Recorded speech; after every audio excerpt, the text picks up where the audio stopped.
Hello, ladies and gentlemen, and welcome back to Empyrion Galactic Survival. My name is Spanj, and by some surprise today, Alpha 7 dropped from seemingly nowhere. Elion updated the forums, and I got a client-side update. Alpha 7, the first iteration of it at least, is here anyway. So quick look at the forums. They posted some rather good-looking screenshots, I must say. Everything that they've been teasing for Alpha 7 has been looking really good so far, and especially like the new terrain that they've got, the real sort of jagged, sheer cliff edges, I think look amazing. Let's go through some highlights of the changes to the game. On the forums, they're really helpful. They like to break some of the major changes up into FAQs so they can go into more detail. So I'm just going to quickly go through some of the highlights here. New game start and rebalancing. So basically they've changed a load of the names of components so that they're a little bit more sci-fi-y. You know, advanced CPU is now oscillator, control panel is now energy matrix, that sort of thing. That's fine, might take a little bit getting used to. What I'm quite interested in here though is that the new Zirconium alloy and the new Arestrium gel. So the fact that says new and isn't just a new, a different way of putting ingot or ore, I'm wondering if we're finally getting some more use for Zirconium and Arestrium, other than just plasma cannons and laser turrets and things like that. So that's exciting. Look forward to seeing what they're going to do there. So updates to crafting. This is really important, actually, and I read through this and I completely agree with what they've done. Some of you might not, but essentially what they're going to do is they're going to stretch out the progress that you can make. What that means is, at the moment when you start a new game in Empyrion, you can fairly quickly get yourself into a CV and out into the galaxy. You can also fairly quickly get bored with nothing else to do because you've already unlocked everything. So as well as introducing new content, new devices that you can unlock, new weapons and things like that, they're actually stretching out how quickly you can get those things by introducing a difficulty curve, essentially. So they're changing the starting planets to be a hell of a lot more difficult, stingier in terms of resources. Resources such as neodymium, arestrium, zirconium that you need for late game stuff you just won't be able to get until you can build a bare bones CV that you can scrounge the parts from POIs. So they've introduced a warp drive for small vessels, which is interesting and awesome at the same time. This basically opens the door for small vessels to be the craft of choice that you get around your solar system in. But then what's the point of CVs? Well, the idea is that CVs will be used to drive from, or jump rather, from one solar system to another solar system. So if we quickly switch to the game, so we can see that this is a solar system. I haven't explored it, I've literally just started this game. But when I explored it, all the planets in this solar system will be discovered. What Elion will do in time will add other solar systems around the area. So your SVs will be able to get to Skillion, Ninguez, for example, the trading outpost. But in order to get from this solar system to another one, you'll need to use the CV warp drive. That's super exciting. I think so anyway. I can't wait for Elion to add new solar systems in and start actually expanding the universe into something more. And obviously, the difficulty then is keeping everything fresh and exciting to explore. But I don't think that would be too difficult to do, even if it's just like 3 or 4 extra solar systems at this point. I think it's still going to be incredible update to the game. And hopefully once they've got that mechanic in place, adding more solar systems will be really, really easy to do. Anyway, I think it's really important that I just read out to you our goal section here. Number 1. All basic things you need to survive should be available to you on your first planet. Building your first HV should be very easy and cheap, so you can get around quickly. Or simply rely on your trusty bike. Once you build your first SV, you can explore the orbit, asteroids, around the starter planet and the moon. The additional resources you find there will give you your first upgrades, as well as some convenience items, which should make adventuring a bit easier. What? Yes, which should make adventuring a bit easier, after you bought them back and upgraded your ship and base. That's a really convoluted sentence. Uh, once you build your first short distance warp drive for your SV, you will be able to explore nearby planets within 15 AU distance to see what you can find there, giving you the ability to build more items and upgrades, with the constructor T2 being among them. Meanwhile, you could have been either lucky with some special ore drops in POIs, or have mined them yourself to build your yourself a CV. Getting a bare bones CV is easy at this point. Putting more interesting gadgets on it will demand more effort, and of course, you want a real warp drive with unlimited range at some point. With your new warp drive ready to go, it is time to explore the rest of the star system. Find the rarest ore and materials to build the best of the best equipment, or gadgets, which should make your life easier to be ready for the future adventures. Taking down a POI and finding and replacing the alien core can be fun, but previously most object blocks had a better use in the blueprint factory instead of taking them with you as rewards to enhance your base. We thus moved a couple of objects. You are used to access... We thus moved a couple of objects you were used to access earlier. Oh, I see. Okay, that access, right. So they've moved a couple of objects that you might have had access to sooner in your level. They've moved them to late game content crafting. This way, finding these objects in POIs is more rewarding, since you will not be able to build them yourself soon. Also, handy things like the repair station are usually available in public trade stations before you can build them yourself, or just take over the trade. Anyway, this work in progress PDF. Right, so they got a PDF here that I did have a look at and couldn't make heads or tails of. So that's basically it. That's what I mean by they're stretching things out. So you'll level slower, you'll unlock things slower as you level. And it'll become more rewarding when you do, because there'll be a little bit more of a grind in order to get that. But the grind isn't just a case of mining, it's a case of taking down POIs, exploring, using your SV more, which I think is great, because SVs I think needed a bit of love. So yeah, all this for me is good news. Crafting changes. Recipes now have a maximum of 5 ingredients, which is good. Hopefully things will build quicker. You'll get more biofuel when you start. Survival constructor, you can only smelt basic ore in survival constructor now. For everything else you need a better constructor. Makes sense. You can build a HV right away in your survival constructor. That's interesting. You can also build an oxygen generator. That's normal.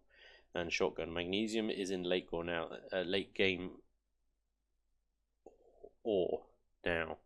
To reduce the amount of different ores a new player has to take care of at the start of the game, we remove magnesium deposits. This should also ease up restocking your ammunition, as we removed for the requirement for magnesium ingots in all early and mid-game templates. What does that mean? Energy pills, antidote pills, stomach pills, radiation pills, and antidote addiction also no longer require magnesium powder. Okay. Magnesium can show up as loot, though, and is required for some late-game ammo. So, does that mean that they removed the requirement for magnesium out of bullets? Because that makes no sense whatsoever. And also, if they removed magnesium from starter planets, and you still need to use it to make bullets, that's going to make ammunition really scarce, which could be interesting difficulty curve. I'm not sure how I feel about this. I guess I'll have to play the game a bit and find out. Please keep in mind that silicon is now used for optical fibers, formerly cables made out of copper. Don't wonder of your blueprints demand a lot more silicon. I can't read this out loud. Dude, seriously, proofread, please. Metal plates can use for a lot more stuff. Tiered items now require a lot. The lower tier item as an ingredient. That's interesting. To make lower tier objects and items more useful as loot, they're all required as an ingredient for the next higher tier. I guess that means if you want to build a T2 multi-tool, you'll need a multi-tool. Small constructors, since the SV warp drive will allow you to travel around a bit more, we made sure you can replace most SV parts on the onboard small constructor. That's great. I like that. Brilliant. Crystal warp to ease up on pentaxid. Crystals now yield 2 refined pentaxid. Brilliant. Love it. Warp drive recipes. What's interesting about this is the last bit. Warp drive has a new 3D model. The donut will be used for an upcoming ship object. I'm interested to see what that upcoming ship object turns out to be. I have no idea. or that they could use a donut for, but I guess we'll see. New warp drive tank for SVs. Grow plots can now be built in constructors. Furnace is level 15 on tech trees. It becomes a worthwhile option to use earlier. You can now refine pentaxid in the furnace too. New armored concrete blocks. That's brilliant. So you're going to be able to upgrade concrete bases to be have more hit points than combat steel. That's interesting and cheaper to build, cheaper to create. That's great. It's going to make bases tougher, which is going to make them harder to crack with these overpowered HVs. I like it. So this is some changes to weapons.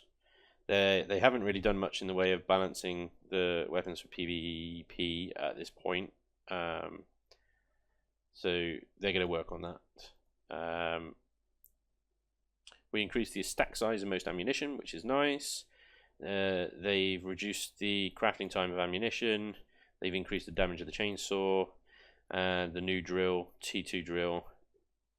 The Binford 9000 drill. Great, nice. Small O2 bottles. Don't really care. Now stack up to 20. Good multi-tools and experienced survivalist. You may know that you can take down a base block by block using a multi-tool. To prevent the resource flood, multi-tools only give back a certain percentage when deconstructing objects and blocks now. Multi-tool Tier 2 yields more resources than T1, of course. Okay, so you don't get 100% back from disassembling, deconstructing objects anymore. Elion anniversary. Everybody loves cake. To celebrate the second anniversary of Empyrion Galactic Survival, we added an anniversary cake recipe to your food processor. Wonderful. Eating it heals as much as a large med kit, but heals the full amount instantly. OP. This recipe is only available as long as we celebrate Alpha 7, and we will be removed from the game again soon. Most likely when we update the food and buff system. This cake is no lie. Enjoy. I like that. Love it. Nice Portal reference. Good jobs. Ore scanner. This is interesting. Let me quickly switch to the game and I'll show you this. Okay, so here I am on Akua. By the way, Akua looks amazing. Like, it looks like tropical Scotland. If Scotland was tropical. Anyway, I'll come to that in a bit. So I've just dug out a bit of an ore deposit here with my trusty drill. You might notice these little blue circles on my screen here. This is the new ore deposit system. So instead of having just a big giant lump of iron, you need to have your trusty T2 drill, but you also need to have this ore scanner here. And when you've got the ore scanner in your inventory, you can see ore blobs. I don't know what else to call them. Deposits. And essentially, you just drill as normal resource mining, and every time you get close to one of these blue blobs, you get a massive stack of iron. Or they disappear entirely and don't give anything. And they're still working on it. There we go. 88 iron from that blob. And I don't know. I think, in all honesty, it does make mining a little bit more interesting, because rather than just mining out a giant area aimlessly, you now do have actually something to aim for. You've got to mine with purpose. At the moment, this doesn't work in hover miners, but they will be adding that soon. So at the moment, you can only see these blue circles, I think, when you're on foot with a hand drill. But they'll be adding that, like I say, they'll be adding that to hover miners soon. And that's how the new mining works, really. Simple as that. You still get normal deposits, but instead of a big lump, you get lots of little lumps that you have to go and find. Which I think, yeah, like I said, makes mining a little bit more interesting now. So, update to default scenario, meh. Changes the difficulty setting. So yeah, difficulty setting increases, decreases the amount of ore, basically. Easy now spawns 100%, 50%, which was previously 200. So they're still making it more difficult regardless of your difficulty setting, but But yeah, so what else have they got? They got new textures for concrete, metal textures, and things like that. Some enhancements offline protection, which are kind of got a question mark at the moment. So turrets continue to shoot, but do not use any ammo when offline protection is active. I'm not sure I necessarily agree with that. Height map terrain plus texture editor, which is good for creators of scenarios and server admins, things like mining. We've already just covered. And new building tools. Yeah, so new building tools are interesting. Let me just switch over to the game quickly. Okay, so here I am in a cool orbit. I'm just going to place this SV block down here. And that's normal, but the building tools menu has completely changed. So first of all, it locks your screen. So when you press it, you don't need to hold it anymore. You just press it and it opens, press it again and it closes. Obviously, there's quite a lot of changes in here. You've got now a debug and a building menu at the top here. You can still connect as you always have done. Symmetry plane, tick the symmetry plane you want, and then click on the area of the ship that you want the symmetry plane to apply to. It's a much easier way of applying the symmetry planes than what they used to do. Why can't you see my mouse? Has that always been the case? You've never been able to see my mouse? I need to look into that. Can't see my mouse cursor. Anyway, I'm clicking on the various areas of the blocks in front of me where I want the symmetry plane to go, and as you can see, you can place it between blocks as well. Look at that. So not only in the middle of blocks, which would make you a 3-block symmetry, you can place it between blocks that make you a 2-block symmetry, which is awesome. At the moment, you can still only have one symmetry plane. Rather than, I'm hoping multiple symmetry planes will be coming soon, but as always, you just set that to none and gets rid of that. So the other thing is copy and paste. I'm just going to build something obscure. Oh, let's do that. That's a bit much. Okay, so again, in the N menu here, we've got this set selection here. Okay, and that does seemingly nothing. There we go. You've got to click on it. Click on what you want to select. And you see this little box move around, and you can turn it off and then move yourself around and then come back to it. It doesn't disappear. And then it's kind of a bit difficult to use. You can just use the arrows, these little squares. I don't know if you can see where, yeah, they highlight in yellow where I'm clicking. So I'm just expanding the box by clicking on the little square there. If I hit the double one, it doesn't seem to do anything, so I'm not quite sure what's going on there. If I hit the green one above, that goes up. The red one goes out. Again, I can just quickly swivel myself around. So basically, what you're trying to do here is you're trying to create a blue field of selection. Okay, once you've got what you want to select, you've got various options below here. So I can copy that, I can cut it, I can delete it, I can remove the selection entirely. Once I've copied it here, what I can do now is move the whole thing up 2 places and paste, and do it again, another 2 places and paste. Okay, so how cool is that? Now the only thing that it doesn't do at the moment is it doesn't work with symmetry planes. So I'm hoping that this will come in soon. But if I quickly add, oh hello, I know what I did there. I got the symmetry plane ticked still. So let's click back here and then untick symmetry plane, then set selection. So it takes a little bit getting used to these new changes. How high am I now? I need to move around. That's cool.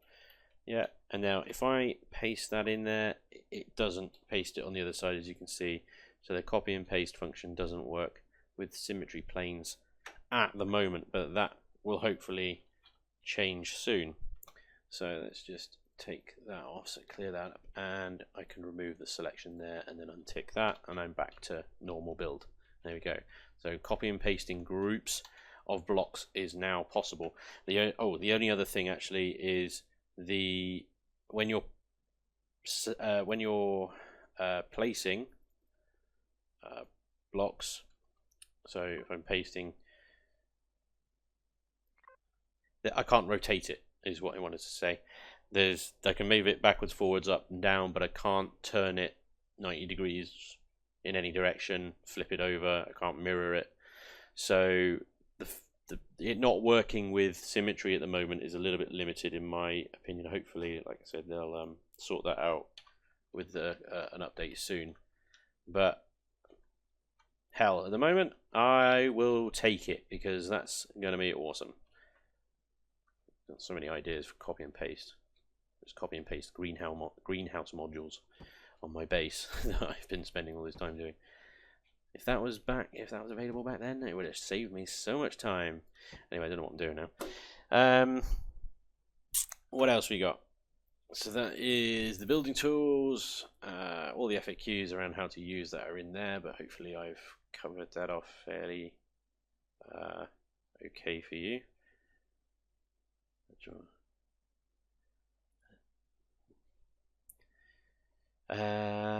Please report bugs. New planetary terrains, which we've covered. Extended the height map to 500 meters, which is nice. Some very good looking screenshots in here. So, oh yes, new textures and stuff, of course. Yeah, so they've added a bucket load of new textures for steel and concrete, and they look great. And they're even three-dimensional as well. They've got depth. They've actually got texture to the textures, which is interesting. This is really good. I'll quickly switch to the game.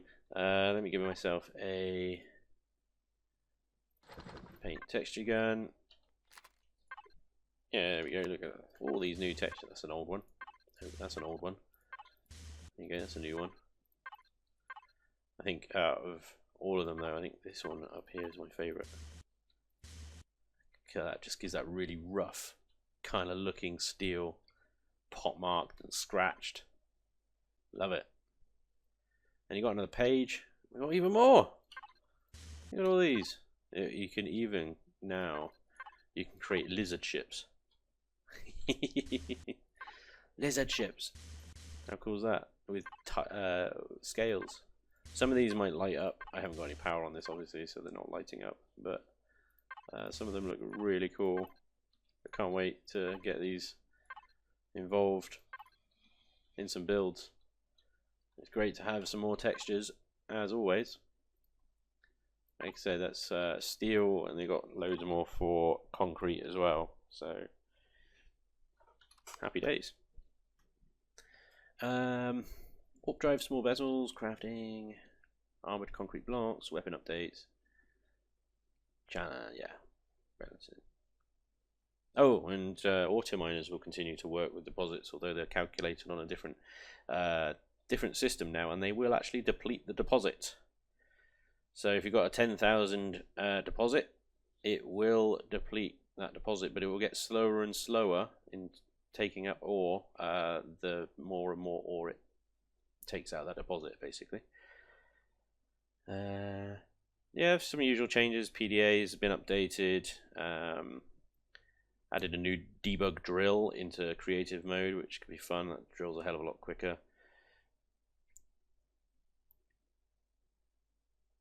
Removed core from targeting options, AI and turret, and added warp drive instead. That's interesting.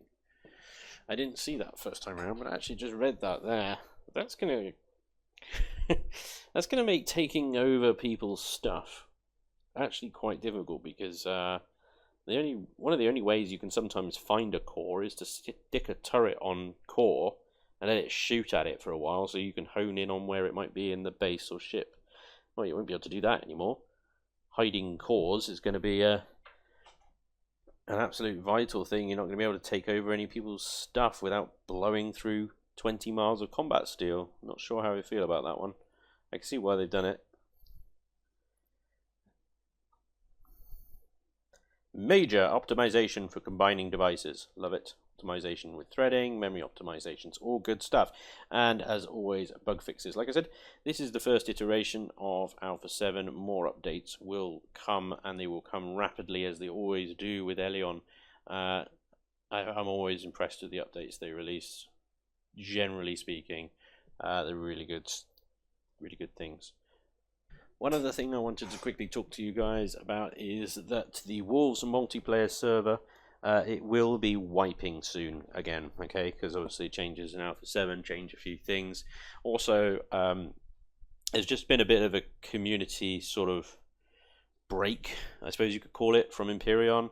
The Wolves community, which is usually, well, it is a very active community of players, people play all sorts of games, and at the moment most of them are staying away from Empyrion, probably because they're just waiting for a bit more content and stuff to be added to the game. So, you know, sometimes you need a break from these things. So things have been very quiet on the Wolves server, essentially. And it has been difficult to generate content for you guys as a result of that, but hopefully that will all be changing soon. The Wolves server will be wiping. There will be some minor changes to the way the solar system works, and there has been some big changes to the rules on the server.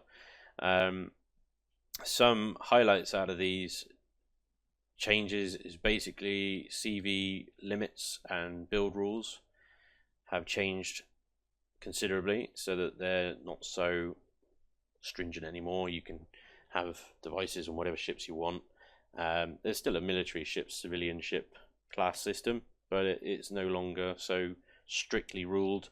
The other thing is blueprints are now allowed again. So the blueprint factory is permitted, except for building bases. Blueprints for bases can still be purchased from an admin with gold.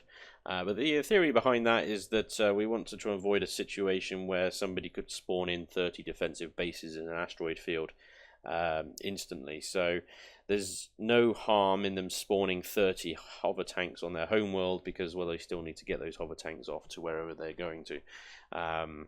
So I think that hopefully gives people a little bit more freedom to use blueprints that they want on the server rather than feeling like they have to build everything. But blueprints can still be purchased, as they have always been, and bases, well, I think that's a good level of control to have with bases, to have them purchased with gold anyway. Bases aren't so much of an issue when it comes to building, in my opinion.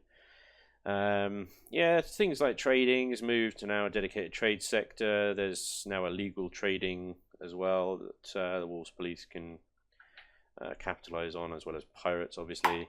Offline attacks are now completely banned, which is pretty good for people who aren't necessarily very active, or only come on every now and again. Don't want to come on and find all their stuff has been wrecked because offline protection wore out. Offline raiding can be authorized by an admin. If, for example, a player has completely abandoned the game and has left all his stuff there, and, you know, another faction wants to take it, then that could be a circumstance where offline attacks, offline raiding could be allowed. I've just gone through basically all the PvP rules again, building rules, which are pretty flexible now, and I've gone through all rules for factions. So the factions have had a bit of a rule overhaul to try and bring them back to their roots, as it were, to bring them back to their origin stories and why you would play in that faction, because it meets your playstyle, something like that, you know. So, for example, nomads, they can't build bases at all. So they can't have furnaces, basically, because they can't have a base, they can't have a furnace. So they'll have to, if they got large amounts of auto process, they'll have to ask another faction to do it, or just use constructors, like the days of old.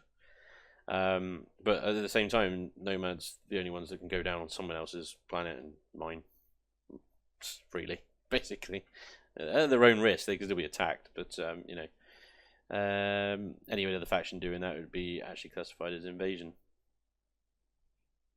So anyway, if you are a member of the Wolves community and you've been staying away from Empyrion for a while, I humbly invite you to come back when the server is reset for Alpha 7 and give it another go with our revised rules and see how you get on, see if things work out a little bit better for you. I've also updated the factions that Dreamweaver originally did, so some origin faction paragraphs. Pirates are factions of lawless marauders. They can attack any faction on sight without provocation or reason. They exist to profit by stealing other factions' properties. Their treachery reaches almost the entire system, but they will always be hunted by the military police, who strive to seize their ships and reclaim their stolen property. Pirates are plagued with infighting and barbaric hierarchy system, but have been known to work together on occasion to take on big heists. Little is known about their bases or ships, only that they have conjured stories of ghost ships disappearing in an instant. That sort of thing. Have a read, see what you think. If you are interested in joining the Wolves community and jumping on our server and our merry band of jolly Empyrion players, add me on Steam. Talk to me. I'll tell you more about how the server works, and we'll see if you want to join us. Simple as that. Anyway, I think I've waffled on enough for today. That is the Alpha 7 update in a nutshell.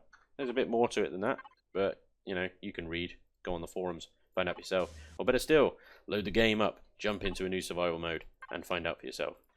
It's all good stuff, and I'm really excited to see the next changes that Elion bring, as always. I hope you've enjoyed this episode, ladies and gentlemen. Thank you very much for watching. As always, it is greatly appreciated. And hopefully, I'll see you in the next one. Until then, take care. Bye-bye.